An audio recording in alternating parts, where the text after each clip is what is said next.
Yeah, I'm back. It's time for Book of Experts TV. And today we're talking about how do you avoid becoming or feeling like that salesy weirdo. We're going to talk with a guy who's got the words. He's got those words right on his wall. Don't be a salesy weirdo. That's coming up right after we introduce Book of Experts TV.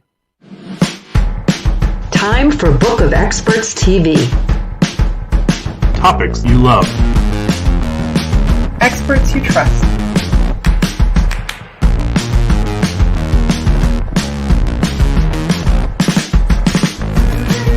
Friction-free referrals. Tried, Tested, Trusted. This is Book of Experts, brought to you by salesman.me. Welcome back to Book of Experts TV. Joe Girard, he says, yes, he's got the sign, he's got the words. Don't be a salesy weirdo. There you go, man. I say back to Book of Experts TV. We've actually had you on a expert panel, so you're back in that sense. And we're going to have an upcoming episode. This is a little teaser for folks. We're going to talk, and you know what? I'm not going to share all the secrets. I've got you coming on with a special guest, and we're going to talk about a really cool project you were involved in that others will want to know about too. They're gonna And like that better. They're gonna like that better. Yeah, I honestly, I had a chance to see it from a different perspective on this project that you worked on, but we'll share that for another day. That's an upcoming episode. Lots of projects. So, Joe, you've got change, grow, achieve. Yeah, man. I got the order right this time. Yeah. It's hard for people, and it's it was years ago. Here's what happened. I have joegirard.ca. That's kind of my first website that I built. And, joegirard.com, that's world's greatest salesman. That's a guy, Guinness Book of World Records. I get great SEO from that. But there was a point where I was like, I want to make a business. I want to make it not just, Joe-centric. And if I want to hire people and do stuff, people don't really want to work at Joe Girard. That's what I thought. And so, everybody owns all these cool URLs. So I was just running different words that I like, and change, grow, achieve, those words. I was like, I can get that URL. So I registered it without really knowing what the hell I was doing. And it's been the business for a long time. And I've thought about getting rid of it and doing other stuff, but that stuck with it. Now this year, I'm really moving a lot of stuff over to that site, courses and things. And, I got a logo and it works, and been running it for a long time. So. Well, I think it does well of capturing different aspects. So you talk about, sales systems, sales leadership.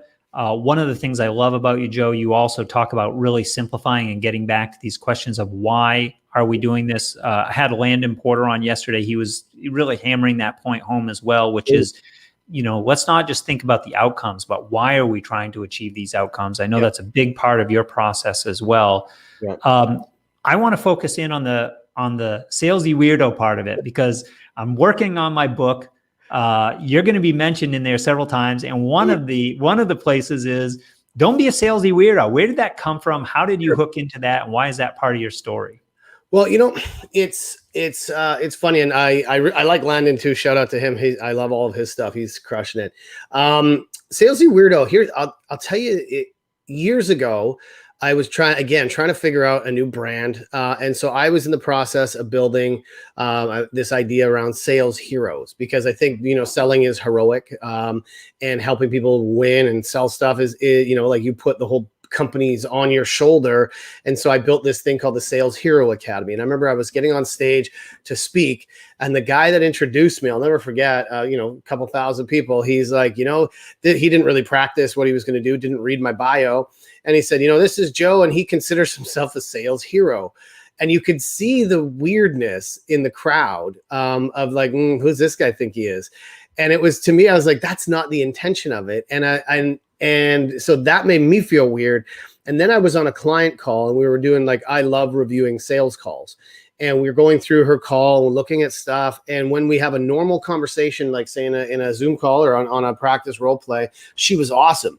And then I was listening to her call, and I just said to her, I was like, why are you being weird here? What, you're getting weird. And she goes, I was getting weird. I was like, you're being a salesy weirdo. And she was like, totally. And she's an experienced veteran sales rep, but just that one phrase allowed us to like pinpoint, oh, I was being weird. And so we started to dig down, what does it mean to be a weirdo? And, I know actually, I think in Landon's group, he talks about like, be weird. And so I embrace that. Be your weirdest self, but don't be a salesy weirdo. And that salesy weirdo is that like that character that we put on, or that armor that we put on, that inauthentic or gimmicky thing that we put on, where we're trying to be somebody we're not. If you're naturally just weird, be weird. I know people that are like, batshit crazy. Be that and embrace it. But if you try and be somebody you're not in the hopes that you're trying to sell, that's the salesy weirdness factor. So I actually have like spreadsheets where we track in sales calls the weirdness factor, where we say, that's the thing that started to take the call a different direction. And that was we could see that your energy wasn't there, you weren't connected, you weren't your true self, and you were becoming weird. And we all know, and when I speak about this on stage in front of people, when I'm doing coaching, everybody understands that feeling of, man, I'm starting to get weird. And the natural thing that we do is like, keep going. And so people have a hard time undoing it when they're deep into it. And so but everybody also knows the feeling of being sold to by somebody who's being weird. We know that feeling like viscerally. Yeah, totally. It is a feeling. It doesn't feel good to do it. Doesn't feel good to be on the receiving end of it. And what I'm seeing in this space of expert-based businesses is that the experts are saying, this doesn't even make sense. Like this undermines, I've worked hard. I've got a whole lifetime, a body of work, hard fought, hard won expertise. And it's undermining that if I have to chase people around. Yeah. And so some of them are just saying, I'm not going to do this. And they'll go looking for other bright, shiny objects, paid traffic, content, which might take years for the results, for those seeds to be planted and the trees to grow and bear fruit. Like there's a frustration level because they say, if I have to turn myself into a salesy weirdo, I'm not some other solution, but they're not happy with those other solutions either. So my question to you, Joe, is we know the feeling. How are we working around that? Because I know one of the things that you do is you create systems and processes around this to structure it in a different way. Yeah. Well, I mean, to combat that, I think, just like anything, the first step is to be aware of it, is to observe your behavior, listening to sales calls. A perfect example, like I do a lot of YouTube stuff or video emails. If you're sending stuff out, watch yourself. I'll record myself speaking on stage, and even like I'm looking in the camera and being self-conscious about it. If I'm saying something that is funny, often my face is like this. Right. So it's incongruent, or because I'm too serious, or I'm thinking too fast, or for me, I'm a fast talker. So I'm not paying attention to certain things. And it's really just about paying attention.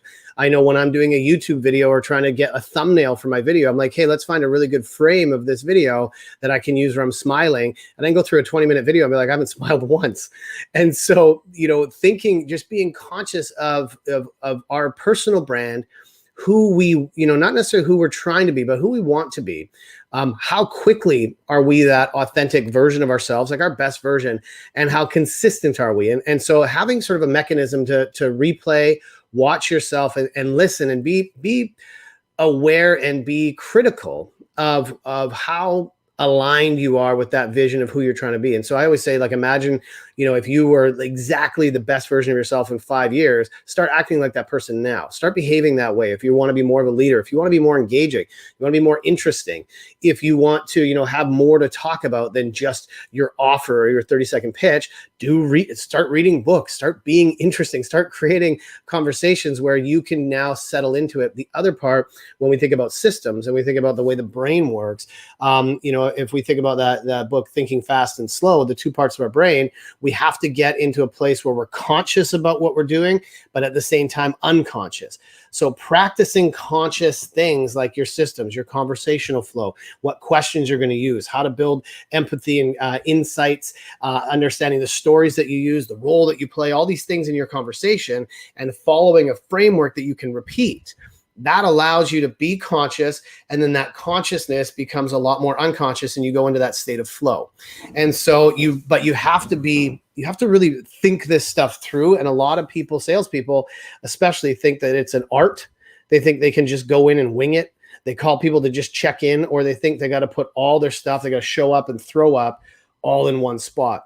Whereas it's a long game, and it's in its sequences of relationships, sequences of conversations that build real results. Yeah, well, so I want to unpack because there's several things there. One of the things that I heard you say, and this really speaks. So years ago, I was first a high school and then a college basketball coach. So you're watching the game tape. You got to go back and review your performance to break it down and see, where were you at your strongest? Where did the system start to break down? What adjustments you have to make before the next game? If you want to win the championship, you got to be on a trajectory to be getting better game by game by game, and make adjustments at halftime so you come out for a stronger second half. So I love that aspect. Talk with me, if you would, about this idea of being chaseable, because I think that's part of this conversation as well right now, which is experts don't chase. They shouldn't be chasing. It's undermining their expertise.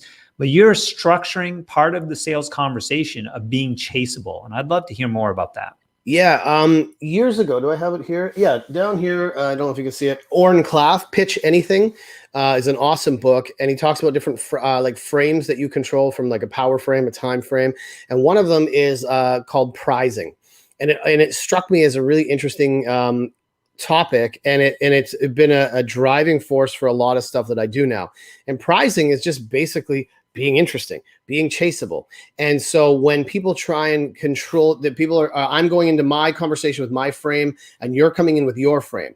And so my goal is to move you into my frame. And so I've had a lot of people that, like, for example, we had a big contract and a guy, huge deal that we were trying to do.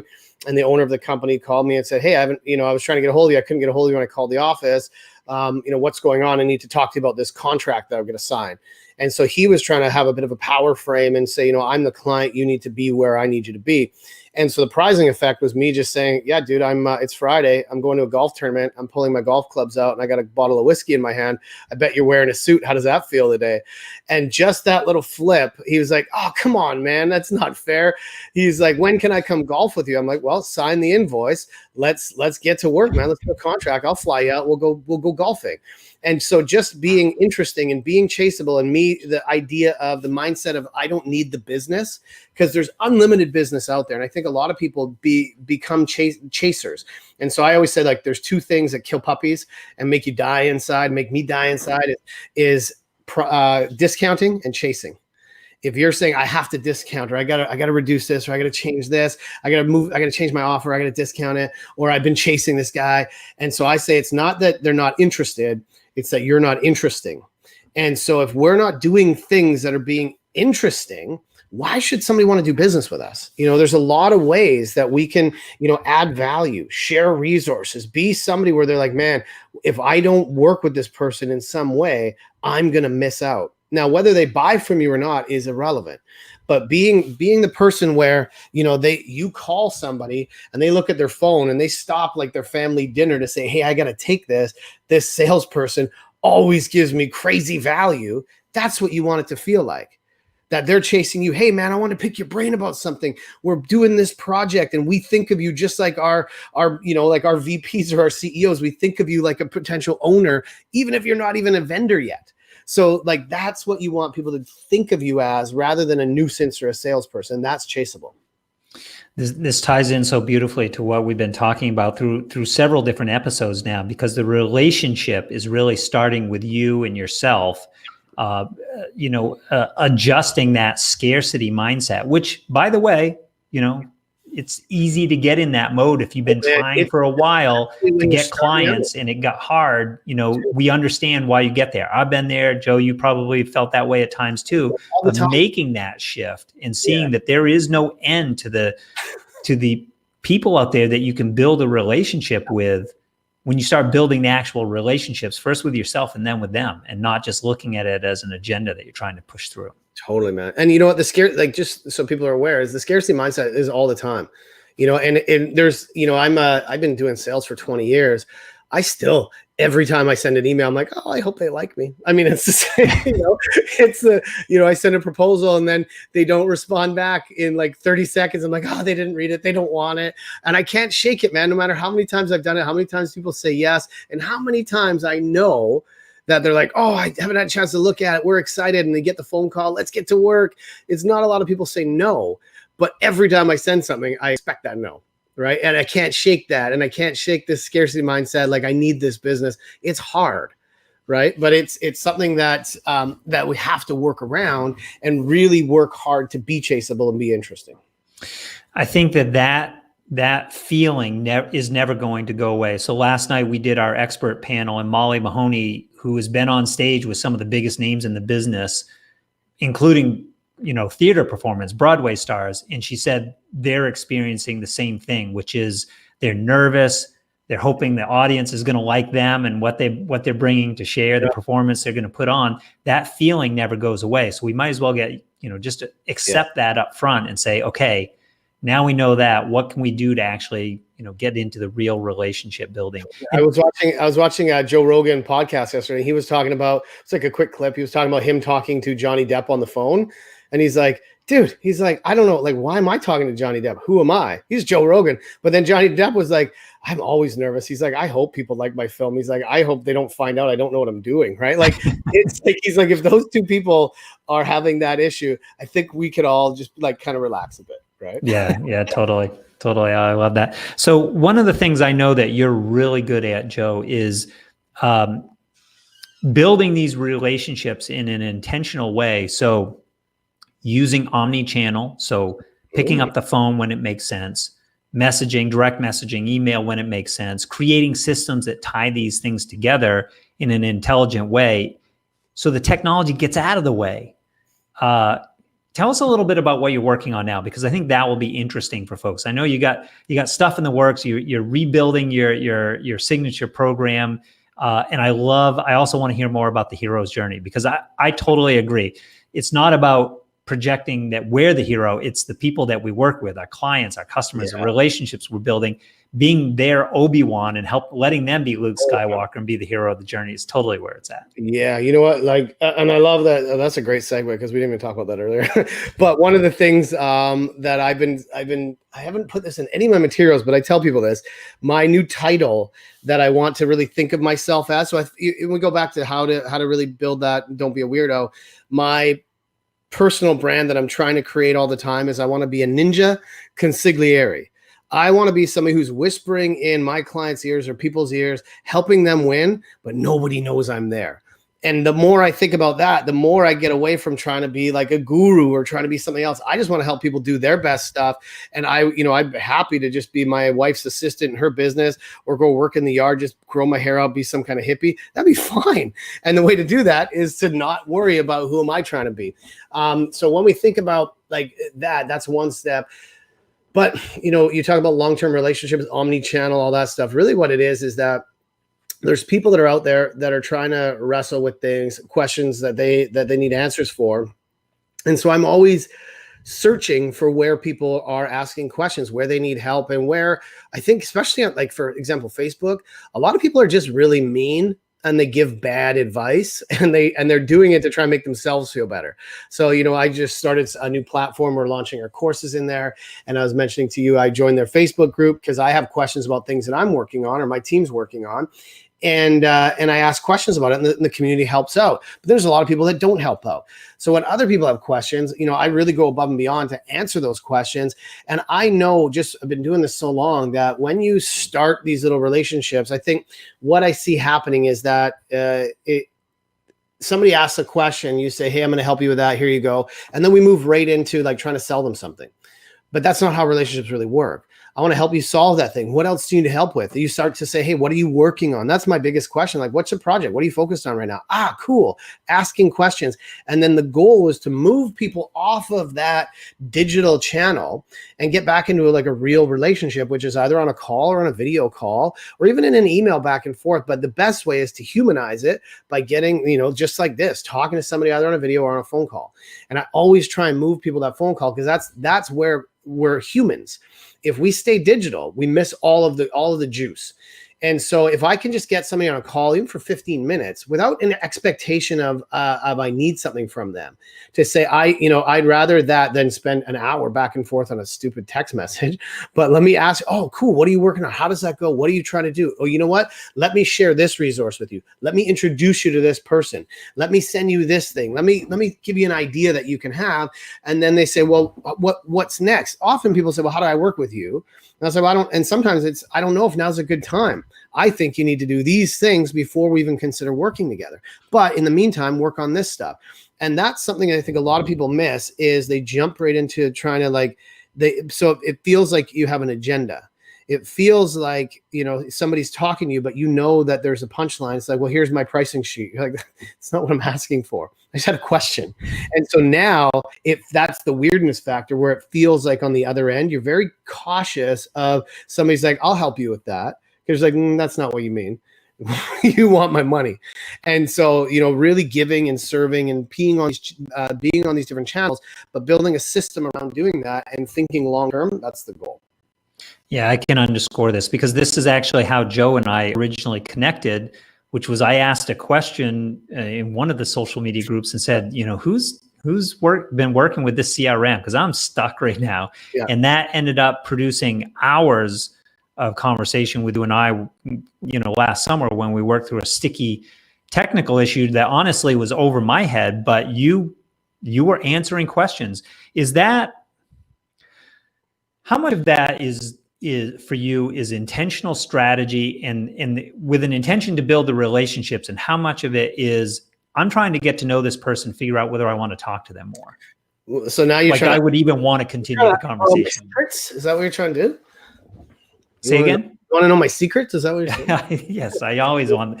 I'm absorbing everything I can get here. Cool, man. Well, here's the thing is that I know there's a lot of people that say, I even did a blog post on this years ago about I don't go for as many coffee meetings as people do. Like everybody's like, hey, I want to go take you for coffee and pick your brain.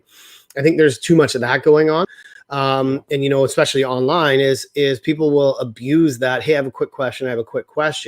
And then they just get used to that's our relationship now. So it is, there's a part of it where, if I think about I used to be a lot more intentional about like the percentages of time. But when I decided to grow my business, there's a percentage of my energy that goes towards like serving clients. There's a percentage of my energy that goes to finding and selling those clients. And then there's a percentage of energy that goes to like free stuff, right? That's more of, giving back, helping, serving. Those are like the coffee meetings. Those are going to be, answering questions, giving without an expectation in return. That's the key. You can't even have like a 99 and 1%. It's just got to be 100% giving. But at the same time, controlling, respecting your own calendar, respecting your own availability. So if somebody says, hey, I have this thing I want to run past you, I have this idea, but I actually, the key to this is that you have to have set your plans. Like I do 90-day sprints. I know exactly what I'm working on. That's a priority for me right now. And I know how much time I can allocate to giving away value. Right, giving away free stuff. If I kind of hit that ceiling of that and somebody says, hey, I want to come pick your brain. So you know what, that's great. I'd love to talk to you. Right now, I'm in the middle of this project. I probably can do some time in about a couple months where I can I want to give you my attention. Right. So it's very, very rarely that I need to do that. But understanding that, I am going to give a lot of value, and some of those things will turn into potential relationship, and a lot of them don't. So having no expectation allows you not to have to worry. And then you can be really present with people, helping them solve a problem so that they go, okay, well, what's next? You say, well, because then it's easier to say, well, I don't know what's next, because here's where I think you need to go. Do we agree on your next steps? If it makes sense for us to go deeper with this, then let's talk about doing some, like actually moving you from this like free stuff to something paid. Right. But it has to make sense. And this is also like, we think about like sales, you're always trying to find a fit. You're trying to be chaseable. If I'm chaseable and I'm not chasing you, then it's about us interviewing each other. Do I feel like if I'm going to do a contract, it's minimum 90 days. Do I want to talk to you for 90 days?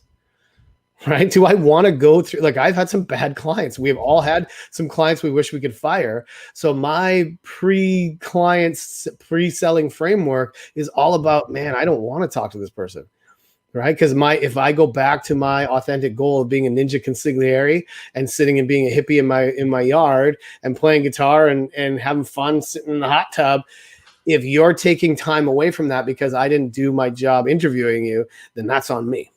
Right. So there's that element of free and just giving without expectation. There's an element of moving people into prospecting and lead gen. And then there's a big element of customer service and long-term retention. So that was a great answer because you answered what I asked, but you actually took us around the corner so we could see. You essentially answered the next 2 or 3 questions that I wanted, because we went from the strategy of building relationships to that structure of organizing your time so that no one can afford to just, give it away for free, build all these relationships. No business is happening. You're going to starve. Your business is going to starve for clients. So you talked about that structure. I love how you laid that out.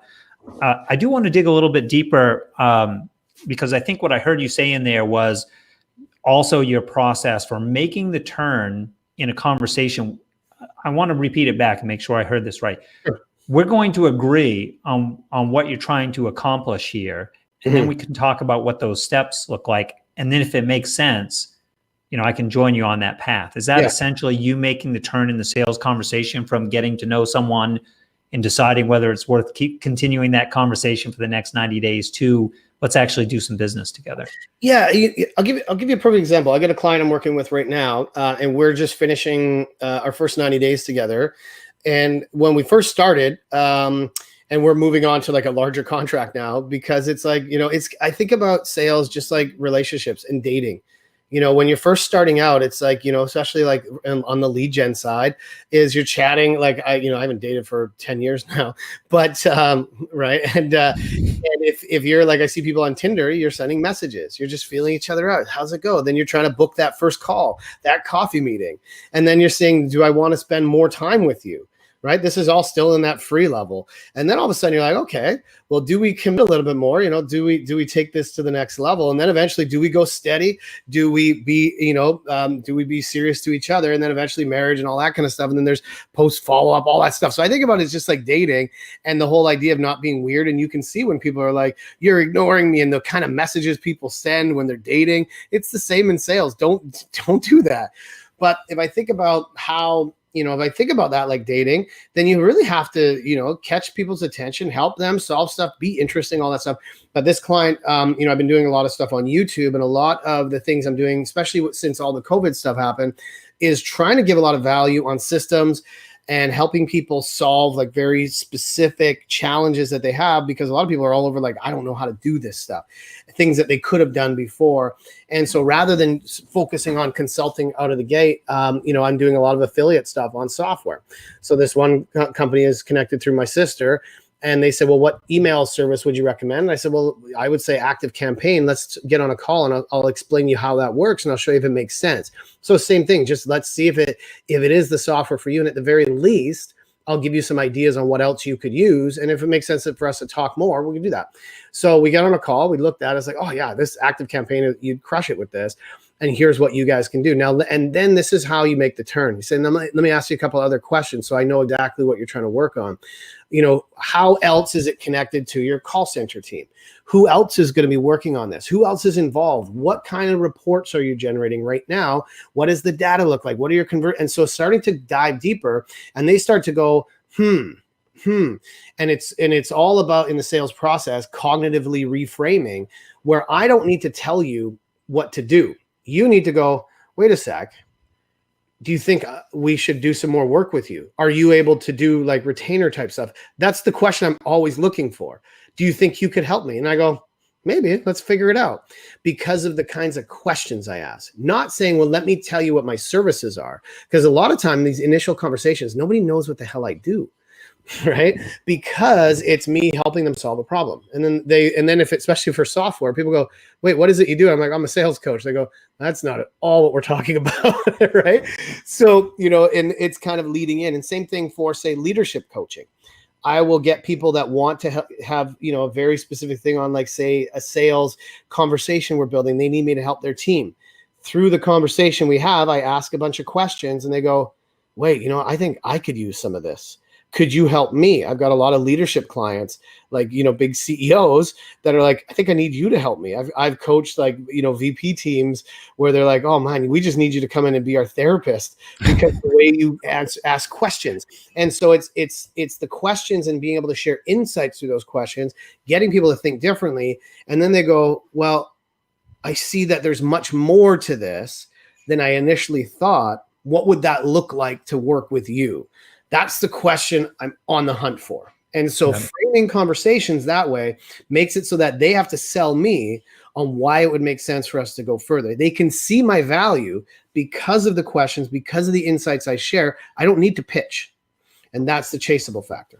I was going to say, it brings it right back to where we started with the chaseable side. Bring the links, baby. I love it, Joe. Listen, we've run out of time.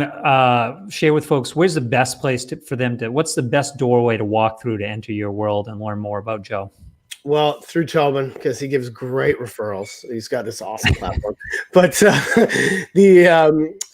changegrowachieve.com. Just message me. I also I do a lot of forward. Bookjoeg.com. It just goes to my website.